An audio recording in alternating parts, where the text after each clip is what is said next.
Next speaker is the Secretary of the Aboriginal Provisional Government and operator of the second best mutton bird shed on the island, Michael Mansell. There's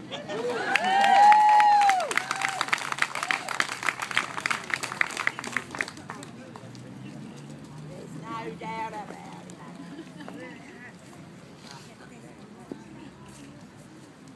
It's good to be here among friends and brothers and sisters again on an important day, because not only is National Aborigines Week a day for us to celebrate who we are, what we have lost, but also what we've to acknowledge what we've lost, but to celebrate what we have achieved.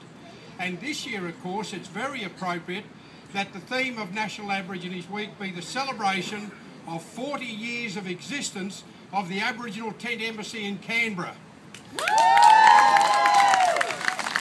And of course, Gary Foley's not here, so I'll take over his history section.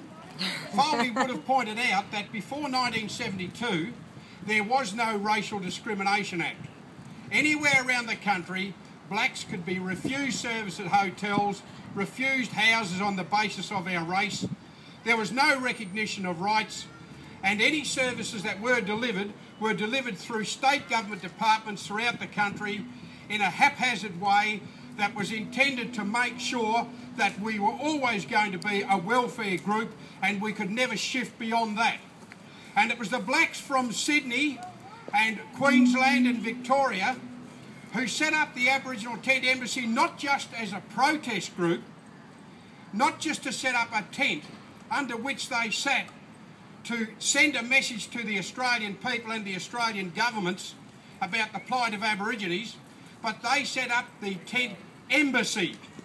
And the significance of the embassy was that the people in Canberra in 1972 were sending a very clear message that we were not a minority group, we were not Jackie Australians, we were not just citizens of our state, refused access to services, but we were a nation of people who had rights and who had been denied those rights. And from 1972 onwards, things were going to change, and change they did. As a result of the process of self-determination that was laid down clearly by the Tent Embassy, the Whitlam government then came in and said services must be delivered to Aborigines, by Aborigines, for Aborigines. And that was one element of self-determination. There was no land rights around in those days, and after the 1972 Tent Embassy, the first land rights legislation was set up in the Northern Territory in 1976, where the people in Sydney, in Melbourne, South Australia and in Hobart believed that the real Aborigines in the Northern Territory deserve land rights, but no one else. But still, the struggle that began in 1972 has been persevered with. And the point that the people in the Tent Embassy were making is that we should never forget that we are not just a minority group, we're not just a noisy bunch of blacks who have had our rights denied to us. We are a people who are entitled to self-determination because of our status as sovereign people. The Northern Territory Law Reform Commission acknowledged in 1992 that it's clear that the Mabo decision recognised that Aboriginal people had sovereignty before the invasion. Well, if we had sovereignty then, what happened to it since? And who says that we lost those sovereign rights? Because if you look at the situation in Europe in the Second World War, invading armies took over half of Europe and denied the French, the Greeks, the Spanish, the Polish, any rights to run their countries. But no one once questioned that those peoples had the continuing right of self-determination. Well, why would it be any different here? Why would it be different for what happens in Europe? They can keep their sovereignty when they're able to throw out the invading armies. Why would it be any different here that Aboriginal people suddenly lose our sovereignty because of invasion? And what does sovereignty mean in the current context? Well, one thing it does mean, and the message I clearly have for all of us, is that we must act as a sovereign people. Forget the clubs where the government is able to pick off one Aboriginal group against another Aboriginal group because we set up a club that's funded by the Commonwealth or the state, and that club becomes the identity of that Aboriginal group. We are one people and we must act as one people.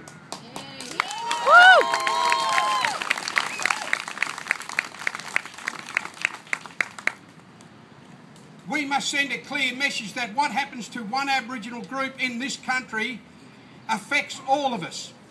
So that when you get people like Jenny Macklin of the so-called left of the Labor Party standing up and justifying why the Northern Territory intervention should continue to apply to 9,000 Aborigines in the Northern Territory who did nothing wrong except get in the way of John Howard's attempt to pull a rabbit out of the hat for his re-election in 2007.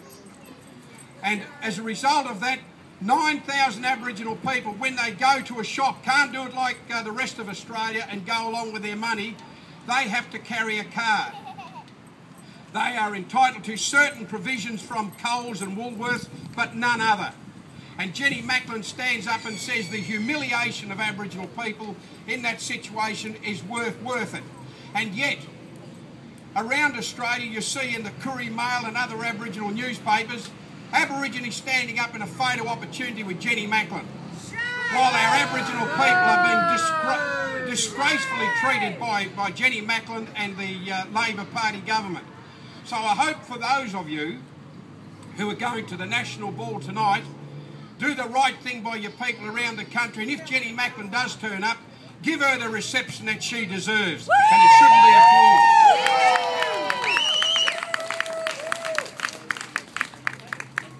People say that Aborigines are now citizens of the country and have no greater rights. I don't know about that.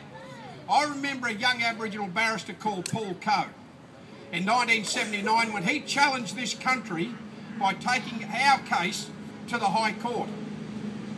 He dared ask the High Court judges to justify how it was that they legitimately took over the rights of Aborigines in this country, including the rights of Aboriginal people to decide our own future. Because the government policy in 1979, despite the coming to power of the Whitlam government, was still for us to go cap in hand, begging governments, asking them for peanuts, getting boiled lollies, and Coe had the audacity to challenge the High Court to justify it. The High Court couldn't answer his question. All they said is you're not allowed to come to this court asking for Aboriginal sovereignty. You've got to go elsewhere. Where? Where else are you going to go for Aboriginal sovereignty? Well, it's in the streets, and it's in our hearts, and it's in our minds, and we know that we are a sovereign people, and as Paul Coe's case showed, we don't care what the judges say, we don't care what the politicians say. We know that we are a distinct people with distinct rights, and even though they haven't been recognised now, they will one day, because like the Palestinians, our day will come.